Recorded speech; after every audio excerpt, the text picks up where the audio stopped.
November 10th, 2001, Saturday. I talked to the guys last night, telling them I'd be back in LX about 1 a.m. And I was, but no one was out. I will almost definitely see them tonight, and if so, it'll be exactly 1 week since I saw them last. Also, it wasn't until I walked in the door that I fully realized it was a Friday night. It did, but also didn't feel like it.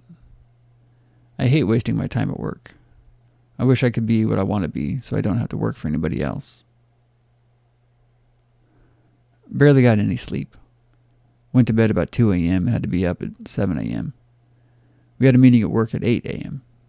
Like always, it was a waste. But I got 3 hours pay, free soda and donuts, and sat in the back cracking jokes.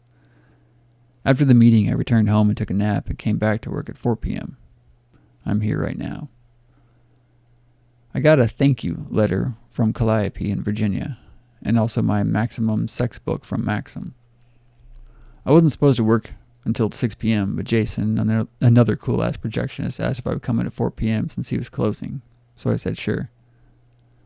I'm going to go for now, but I'll be back later to finish out the night. Remember the girl Lindsay? I saw her tonight.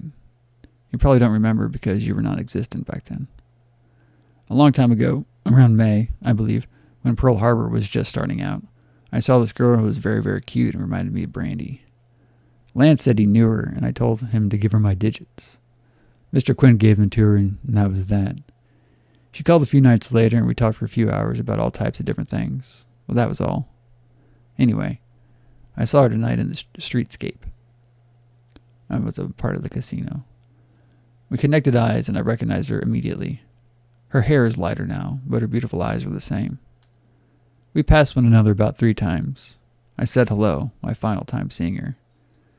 Her little sister came up to me in the theater lobby, most likely to ask me something for her sister, but saw I was talking to someone and didn't want to interrupt, so she walked away. Just thought this was funny and weird. Maybe she'll call again. I'm not going to call her. Later.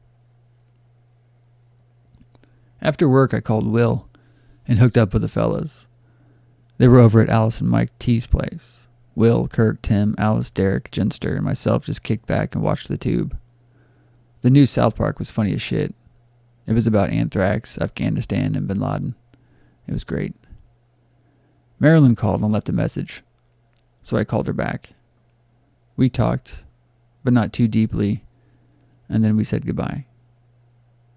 A minute later, she called back and asked me how I can be so indifferent and act like I don't care. I extremely disliked that she asked me that and that she believes that.